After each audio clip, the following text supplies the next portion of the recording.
Les vraies voix Sud Radio, le coup de projecteur des vraies voix. Les ministres des Affaires étrangères européens se réunissaient aujourd'hui en visioconférence, tous ensemble, pour essayer de se faire entendre et d'accorder leur violon, alors que d'ici vendredi prochain, Donald Trump rencontrera Vladimir Poutine et que l'Europe craint d'être laissée pour compte et exclue de ces discussions.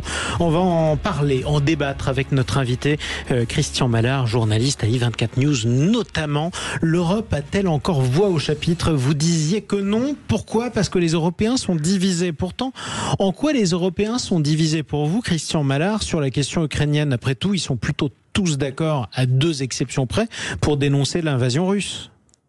Ils dénoncent l'invasion russe, bien entendu, depuis le début. Ça remonte quand même à un certain temps. Et aujourd'hui, en même temps, en affichant peut-être une forme de fermeté, comme le veut Emmanuel Macron, qui dit que la situation est d'une grande gravité et tout, sans doute a-t-il raison. Mais en même temps, j'ai le sentiment que Macron veut régler ses comptes avec Poutine, qu'il a humilié dans un certain passé quand il l'avait reçu au Kremlin. Et donc, à partir de là, Macron se veut le porte-voix d'une Europe, encore une fois, qui a toujours été hésitante. Et puis n'oubliez pas une chose, c'est que Trump a un mépris profond pour les Européens. On a toujours dit nos alliés américains, mais dans le contexte, que ce soit sur l'Iran ou sur l'Ukraine, je veux dire, Trump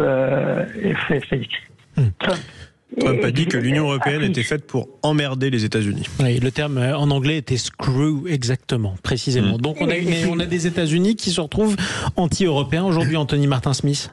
Les États-Unis, non. Par contre, Donald Trump, oui. Mais Donald Trump, il joue une partition différente. Vous parlez du fait que les ministres européens se discutaient aujourd'hui pour accorder leur violon.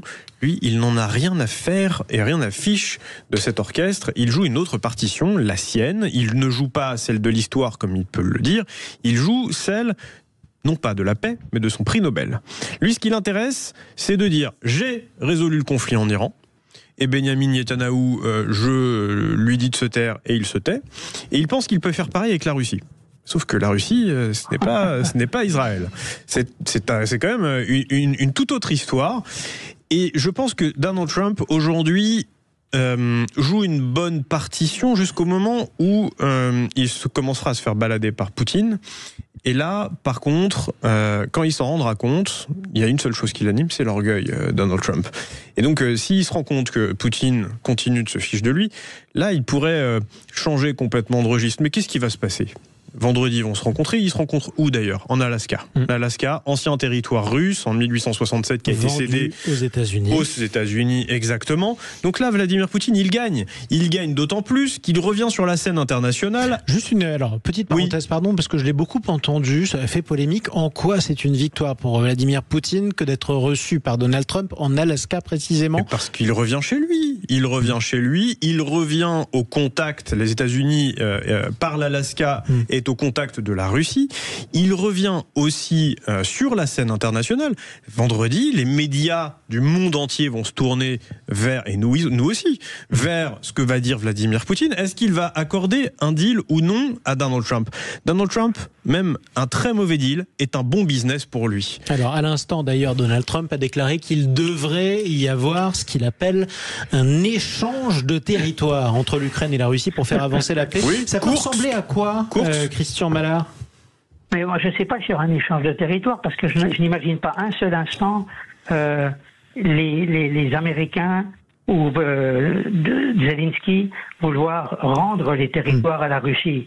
C'est vrai qu'on parle beaucoup de Crimée, de Donetsk, de Kherson, de Zaporizhzhia. Je ne vois pas du tout ces territoires rendus par la Russie aux Ukrainiens.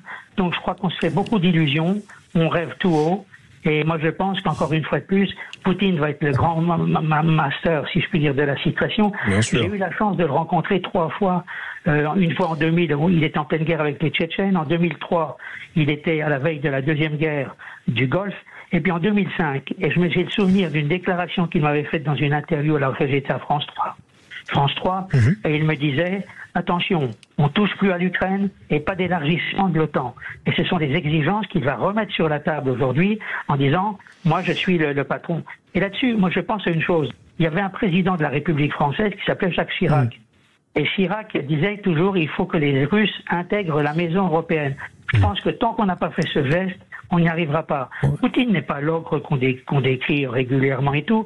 C'est un stratège, c'est un joueur attention, il ne faut pas non plus l'adoucir. Mais est-ce que vous avez vraiment, Christian Mallard, est-ce que vous avez vraiment envie de revenir à l'époque où Jacques Chirac disait qu'il fallait intégrer la Russie dans l'Europe quand on voit comment elle se comporte avec tous ses voisins? Non, mais il faut savoir lui parler. Par la France. Il faut savoir lui parler. Je pense que Macron a cru qu'il allait pouvoir lui donner des leçons, mais c'est pas comme ça qu'on empoigne le problème avec Poutine. Il aurait fallu être beaucoup plus soft, ferme mais soft. Moi, je vous rejoins parce que il y a une chose qui est intéressante dans la psyché de Vladimir Poutine, et c'est malheureusement quelque chose que nous avons en commun, lui et moi. Non, mais entre lui et moi, il y a une personne. C'est le président de la Fédération internationale de judo. C'est un judoka, Vladimir Poutine. La mentalité d'un judoka, c'est ne jamais ou grand jamais abandonner. Il y a 3 situations pour lesquelles vous pouvez abandonner. C'est on vous étrangle, on vous tord le bras, donc une clé de bras, ou on vous met sur le dos. À partir du moment où un dirigeant politique aura cette philosophie de dire je vais l'étouffer, je vais lui tordre le bras ou je vais le mettre dos au mur, à ce moment-là, Vladimir Poutine commencera à vaciller. Et il a vacillé un petit peu il y a de cela 2 semaines, lorsque les États-Unis, en tout cas Donald Trump, a dit « Je positionne 2 sous-marins nucléaires aux proximités des côtes russes ». Là, la grammaire nucléaire a complètement changé. Il n'a pas dit d'ailleurs de quel genre de sous-marin il parlait. Un sous-marin, par définition américain, est nucléaire, puisqu'il est propulsé au nucléaire. Il n'a pas dit si c'était un lanceur d'engin ou si c'était un sous-marin d'attaque. Mais par contre, la grammaire nucléaire des Russes, qui était tous les jours à nous le dégainer en menace, a d'un seul coup changé en disant attention, le nucléaire n'est pas une petite chose avec laquelle on plaisante. Et là, on a senti quand même un vacillement. Donc peut-être que en jouant les gros bras, là, on peut y arriver. Sauf que qui aura le courage de le faire? Certainement pas. Jean Dorido, on est presque dans la psychologie. Jean Dorido, il ne faut pas lui faire. Je vais vous redonner la parole juste après, Christian Mallard, si vous le permettez. Sur cette affaire du nucléaire, en fait, Trump répondait aux provocations de Medvedev, l'ancien président qui avait assuré l'intérim entre deux mandats de Poutine, parce que Medvedev, justement, avait agité ce chiffon rouge. Il fait partie des ultra-nationalistes. Et ça a été la réponse de Trump. Je ne suis pas sûr, pour ma part, que cela ait fait vaciller Vladimir Poutine. Je crois que nous sommes de très nombreux Françaises et Français à avoir vécu dans la paix en réalité. Même la guerre était froide pendant très très longtemps, et je crois que là ça y est, depuis maintenant pas mal de temps, on voit que la guerre revient, on voit que les grands dirigeants des grandes puissances de ce monde n'hésitent pas à agiter des menaces très sérieuses. On a le cas de la Chine avec Taïwan. On voit que la Russie envahit l'Ukraine, et effectivement cette espèce de sidération européenne et puis cette incapacité factuelle de l'Europe à se constituer en puissance militaire. Et ça, hélas, le problème ne date pas d'hier. Donc on doit faire quoi ?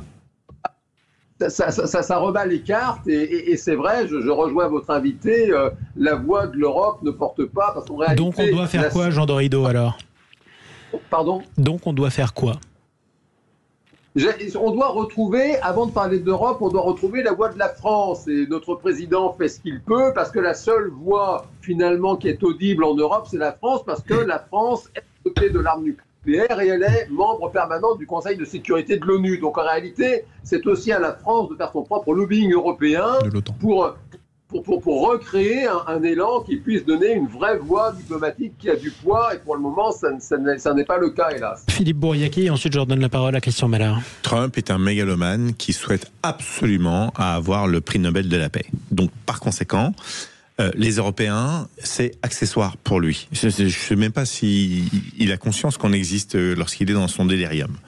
La problématique, c'est qu'effectivement, tu l'as dit tout à l'heure, Poutine est un judoka, mais il est aussi Je rappellerai un ancien agent du KGB qui a été formaté à la soviète dure. Et donc, pour lui, le tsar de Russie, c'est lui, et la Russie, c'est la grande Russie. Donc, il a des prérogatives sur lesquelles il ne dérogera jamais.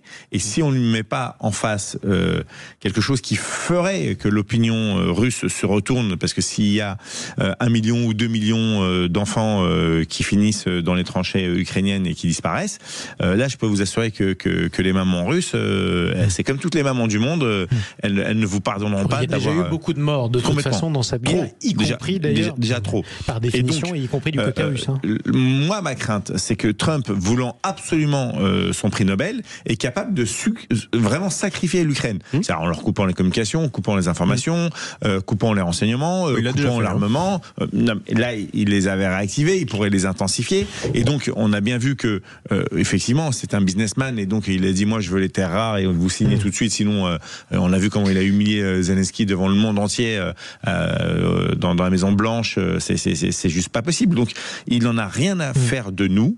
Il n'en a rien à faire de l'Ukraine. Il veut son prix Nobel et il va sacrifier tout le monde pour l'avoir. Est-ce que vous êtes d'accord, Christian Mallard? Est-ce que ça veut dire que vendredi, Donald Trump commencera à lâcher l'Ukraine complètement et à laisser tomber l'Europe pour les laisser à Poutine? En tout cas, l'Ukraine. Non, mais encore une fois, Trump, comme ses prédécesseurs, ont joué le rôle de faux amis. Ce sont des faux amis qui ne roulent que pour leurs propres intérêts. Alors vous allez me dire, Poutine, moi je n'attends rien de Poutine de concret, c'est-à-dire qu'il va camper sur ses positions, ses exigences maximalistes, ça j'ai pas le moindre doute là-dessus, et il ne va pas restituer les territoires qu'il a conquis. Alors que Zelensky va rentrer comme un fou furieux, un chien fou furieux dans la mêlée, pour dire il n'est pas question que je rende les territoires, une partie des territoires conquis par Poutine. Donc ça va tourner autour de ça, et Trump au bout d'un moment lâchera peut-être prise, je ne sais pas. Mais en tout cas, je ne suis pas d'un optimisme démesuré pour la suite. Ça veut dire quoi? Si jamais Trump lâche prise, ça veut dire quoi? Ça veut dire qu'il renoncera à obtenir une paix si jamais les deux sont irréconciliables, ou qu'au contraire, il tordra le bras pour vous de l'Ukraine jusqu'à ce qu'elle accepte les conditions d'un cessez-le-feu défavorable? Je pense que c'est plus cette formule-là, votre deuxième formule, c'est-à-dire tordre le bras de l'Ukraine de Zelensky. Il faut rappeler aussi que Zelensky, on ne le dit pas assez, est quand même un personnage assez particulier, assez corrompu, comme tout son entourage, et que le type n'est pas des plus fiables. En même temps, c'est l'Ukraine. Et je pense que Poutine à ce moment-là, Trump à ce moment-là fera tout pour lui, comme vous le disiez, je reprends votre expression, pour lui tordre le bras et l'amener à la négociation. Poutine n'attend que ça. De toute façon, il est en position de force, Poutine. Et il n'y a aucune raison, selon vous, pour que, par exemple, parce que vous avez parlé de personnages corrompus et peu recommandables, il y en a aussi de l'autre côté du front, loin s'en faut, le régime russe vacille lui-même sous le poids du coût exorbitant de cette guerre qu'il a déclenchée? En tout cas, je ne sais plus qui dans notre émission disait tout à l'heure, il ne faut pas oublier que Poutine est un produit du KGB, c'est un pur et dur. Quand vous lui parlez de l'Europe, moi la dernière fois que je l'avais rencontré, donc ça remonte à plusieurs années, il me dit l'Europe, ça ne peut pas marcher chez vous. Vous changez de président tous les 6 mois. Donc il se moquait de ça. Vous pensez que lui qui a fait un référendum sur mesure pour se faire prolonger au pouvoir jusqu'à 84 ans alors qu'il a 72 ans aujourd'hui, vous pensez bien qu'il va céder en rien. Donc je pense qu'il va y avoir une fermeté, que Macron va remonter au créneau au nom des Européens pour dire ça suffit, mais ça ne suffira pas. Ça fait pas peur à Poutine, croyez-moi. En tout cas, bon, et on verra aussi si les Européens arrivent à s'accorder. Vous avez parlé de ces divisions entre les Européens. En quoi les Européens sont divisés? Les Européens sont divisés parce que chacun voit midi à sa porte. Regardez le Hongrois, Viktor Orban. Oui, ça, lui, il joue la carte de Poutine. Donc il y en a que Mélanie a de bons rapports avec Poutine. Donc si vous voulez... Pas tant que ça. Giorgia Meloni n'a pas de si bons rapports que ça avec Vladimir Poutine. Elle a eu des contacts avec lui, comme a pu en avoir une Marine Le Pen en France.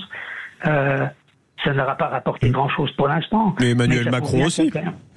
Il l'a quand même invité au port de Brégançon, passer quelques vacances, alors qu'aucun président ne l'avait fait auparavant. Et ça ne lui a pas permis pour autant de réussir à obtenir la non-attaque en 2022 de la Russie sur l'Ukraine. Ça a même plutôt montré qu'il ne savait rien discuter avec Vladimir Poutine. Oui. En tout cas, qu'il n'y avait rien qui en sortait. Macron, c'était le jeu de la grande duperie avec Macron, je suis désolé. Oui, ça vous avez raison. Dupe en pensant. Oui. Non, mais Macron a été dupe en pensant qu'il allait pouvoir faire changer d'opinion, changer d'attitude de la part de Poutine. Je crois pas qu'il était dupe. Oui, en tout cas, on ne vous mettra pas d'accord, effectivement. Christian Mallard, j'aimerais vous remercier d'être intervenu sur Sud Radio ce soir. Je rappelle que vous êtes consultant géopolitique, vous avez été journaliste aussi, notamment à France 3, et consultant géopolitique pour la chaîne i24 News. À bientôt, Christian Mallard, sur Sud Radio. Merci à vous. Merci également à Philippe Bouriaki, qui est toujours avec nous, toujours à Anthony Martin-Smith, et aussi à Jean Dorido, qui va retourner à ses chères vacances. C'est la fin des vraies voix pour aujourd'hui. On va se retrouver, nous, demain, à partir de 17h, évidemment, avec d'autres vraies voix, mais toujours Anthony Martin-Smith, qui reviendra tenter sa chance. On va vous laisser entre les mains de Jean-François Aquili, celui que vous retrouverez dès demain d'ailleurs, entre 7h et 10h pour le Grand Matin Sud Radio.